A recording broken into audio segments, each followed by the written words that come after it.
So hi guys, my name is Kenny. So welcome sa KNM Studio.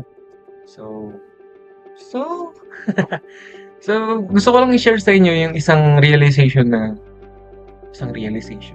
Yung realization ko lately. At ito yung nasulat ko lesson sa buhay ko na ito yung reason ko bakit ang mga babae nakataas lagi yung guard nila. Na hindi dahil ayaw nila sa atin kundi meron silang iniingatan sa kanila na iniisip kasi ng mga babae na pwede silang ma-judge or mahusgahan.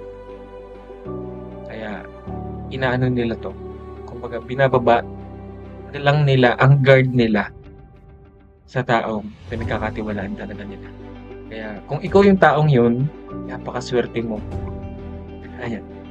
Kaya let me read all my read my notes na related dito sa mga bagay na 'to. So sinulat ko po kasi talaga 'to para maintindihan ko din sa sarili ko na, ganito pala sila. Ay, okey. Sama-sama tayong matuto and I hope magkaroon tayo ng, realization and learnings from this situation. Sabi nila, mataas ang pader ng mga babae at true, totoo naman 'yun, 'di ba? Hindi dahil gusto nilang magpahirap, hindi dahil gusto nilang habulin, kundi dahil natuto silang mag-ingat sa mundong maraming salitang maganda, pero kulang sa gawa. Kaya 'pag nakita mo nakataas ang kanilang mga bantay, nakataas ang kanilang bantay, huwag mo agad isipin na ayaw nila sa'yo. Minsan, ang bantay na iyon ay bunga ng mga sugat, mga pangakong napako, at mga pagkakataong naniwala silang yung maling tao ay tamang tao. Naniwala sila doon sa maling tao. At ikaw na gustong pumasok sa kanilang mundo, hindi susi ang matamis na salita. Hindi susi ang paulit-ulit na salitang mahal kita. Ah. Hindi susi ang pagpapanggap. Alam mo kung anong tunay na susi? Ito ang tunay na susi. Ang tunay na susi ay effort. Effort. Rar. Ang pagpili sa kanila araw-araw, ang pananatili kahit walang kasiguraduhan, ang pagrespeto sa kanilang takot, ang pag-unawa sa kanilang katahimikan, at ang pagpapatunay na ang intensyon mo ay ganito. Hindi lang para sa ngayon, kundi para sa susunod na bukas o sa habang panahon. Ah,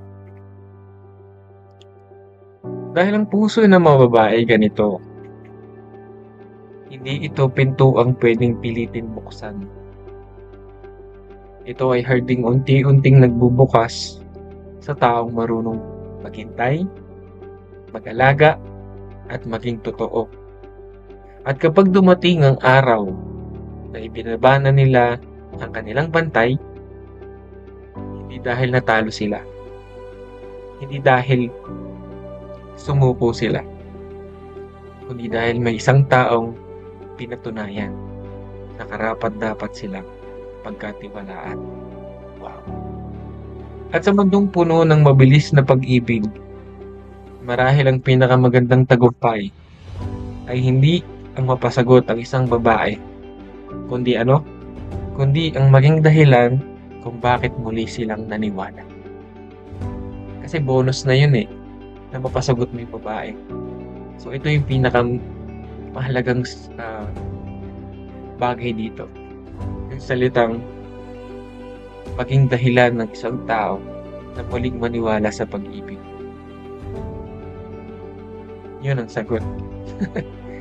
Kaya ikaw na naghahanap ng kasagutan ngayon, so i-subscribe mo na yung KNM Studio. And I hope makahelp to sa'yo na matulungan kita. And sa mga girls out there na nakaka-relate sa situation na to, so I hope tama tong mga sinabi natin. and tama 'tong realization ko. And ito naman ay based lang din sa experience namin ng M sa KMM.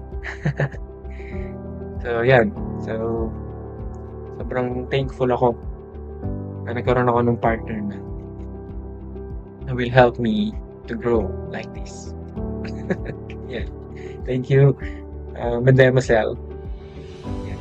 I always love you forever. Wow. Yun lang, and thank you very much sa inyo, and I hope makatulong 'to sa ating lahat, and nagkaroon din kayo ng realization tulad ko. And yun lang, and God bless.